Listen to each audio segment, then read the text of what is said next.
जय श्री राधे।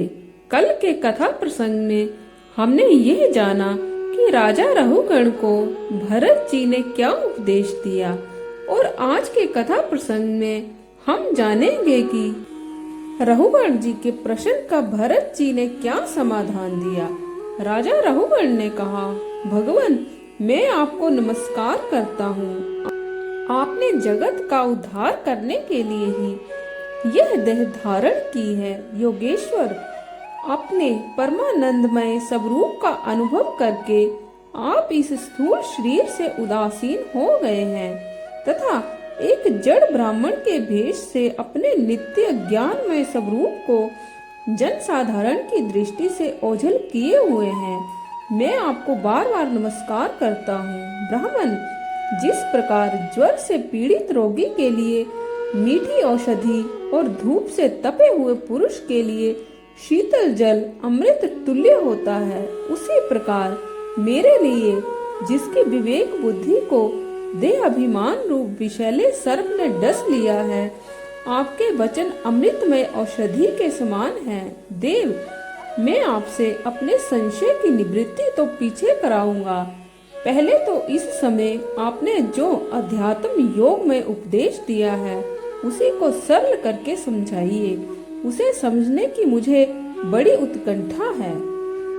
योगेश्वर, आपने जो ये कहा कि भार उठाने की क्रिया तथा उससे जो श्रम रूप फल होता है, वे दोनों ही प्रत्यक्ष होने पर भी केवल व्यवहार मूलक ही हैं, वास्तव में सत्य नहीं है। वे तत्व विचार के सामने कुछ भी नहीं ठहरते। सो इस विषय पर मेरा मन चक्कर खा रहा है। आपके इस कथन का मर्म मेरी समझ में नहीं आ रहा। जड़ भरत ने कहा, पृथ्वीपते, यह देह पृथ्वी का विकार है। पाषाण आदि से इसका क्या भेद है? जब यह किसी कारण से पृथ्वी पर चलने लगता है तब इसके भारवाही आदि नाम पड़ जाते हैं। इसके दो चरण हैं, उनके ऊपर क्रमशः टखने, पिंडली, घुटने, जांघ, कमर, वक्षस्थल, गर्दन और कंधे आदि अंग हैं। कंधों के ऊपर लकड़ी की पालकी रखी हुई है। उसमें भी सौवीर राज नाम का एक पार्थिव विकार ही है, जिसमें आत्म बुद्धि रूप अभिमान करने से तुम, मैं सिंधु देश का राजा हूँ, इस प्रबल मद से अंधे हो रहे हो। किंतु इसी से तुम्हारी कोई श्रेष्ठता सिद्ध नहीं होती। वास्तव में तो तुम बड़े क्रूर और धृष्ट ही हो। तुमने इन बेचारे दीन दुखिया कहारों को बेगार में पकड़कर पालकी में जोत रखा है और फिर महापुरुषों की सभा में बढ़ बढ़ कर बातें बनाते हो कि मैं लोगों की रक्षा करने वाला हूँ। यह तुम्हें शोभा नहीं देता। हम देखते हैं कि संपूर्ण चराचर भूत सर्वदा पृथ्वी से ही उत्पन्न होते हैं और पृथ्वी में ही लीन हो जाते हैं। अतः उनके क्रिया भेद के कारण जो अलग अलग नाम पड़ गए हैं, बताओ तो उनके सिवा व्यवहार का और क्या मूल है?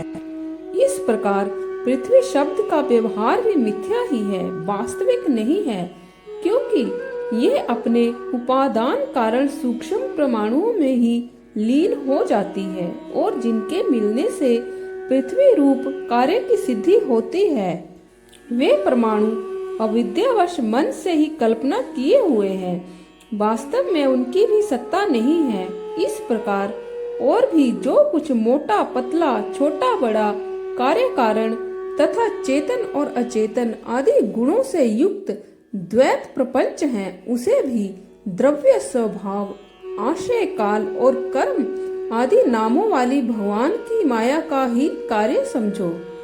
विशुद्ध परमार्थ रूप अद्वितीय तथा भीतर बाहर के भेद से रहित परिपूर्ण ज्ञान ही सत्य वस्तु है।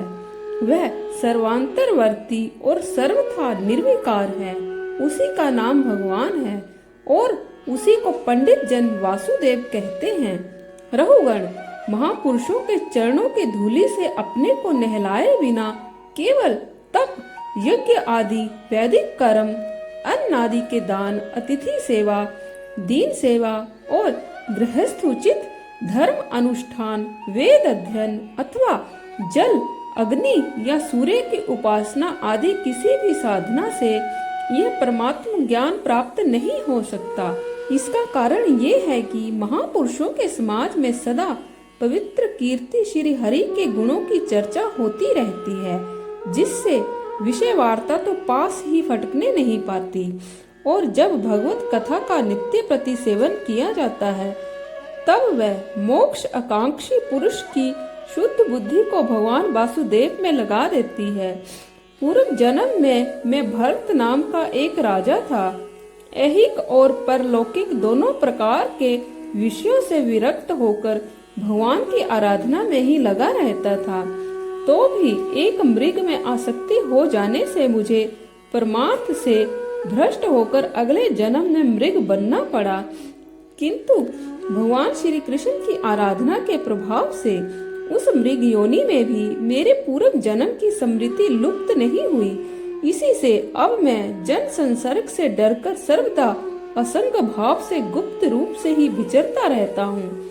सारांश ये है कि विरक्त महापुरुषों के सत्संग से प्राप्त ज्ञान रूप खड्ग के द्वारा मनुष्य को इस लोक में ही अपने मोह बंधन को काट डालना चाहिए। फिर श्री हरि की लीलाओं के कथन और श्रवण से भगवत स्मृति बनी रहने के कारण वह सुगमता से ही संसार मार्ग को पार करके भगवान को प्राप्त कर सकता है। तो आज के लिए बस इतना ही। कल फिर आपसे भेंट होगी। तब तक के लिए जय श्री राधे।